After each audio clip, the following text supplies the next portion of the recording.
সুপ্রিয় দর্শক মণ্ডলী, আসসালামু আলাইকুম। স্ক্রিনে দেখতে পাচ্ছেন আপনার 14 লিটার এবং 10 লিটার মিল্কিং মেশিন।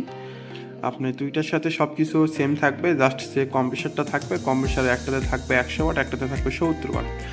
14 লিটার যে মেশিনটা দেখতে পাচ্ছেন এটার সাথে আপনারা পাচ্ছেন 100 ওয়াটের কম্প্রেসার এবং 15,500 মিলিঅ্যাম্পিয়ারের ব্যাটারি।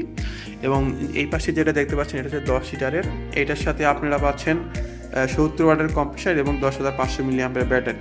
আপনারা দুইটা থেকে প্রায় 3.5 ঘন্টার মতো ব্যাটারি ব্যাকআপ পাবেন এবং এটা ফুল চার্জ হতে আপনার 1.5 থেকে 2 ঘন্টার ভিতরে এটা ফুল চার্জ হয়ে যাবে। তো মেশিনগুলো এখনই অর্ডার করতে আমাদের স্ক্রিনে দেওয়া নাম্বার অবশ্যই যোগাযোগ করবেন। সেই মেশিন পরিষ্কার করার জন্য বা আপনার যে নজলগুলো পরিষ্কার করার জন্য কিন্তু আমরা এখানে কটন দেয়া আছে, যেটাতে কিন্তু আপনার নজলগুলো খুব পরিষ্কার সুন্দরভাবে পরিষ্কার করতে পারবেন। এবং যে অ্যাডাপ্টারটা দেওয়া আছে এটা কিন্তু 40 ওয়াটের একটা ফাস্ট চার্জ অ্যাডাপ্টার, যেটাতে কিন্তু খুব তাড়াতাড়ি আপনারা মেশিনটা চার্জ করতে পারবেন। আসসালামু আলাইকুম।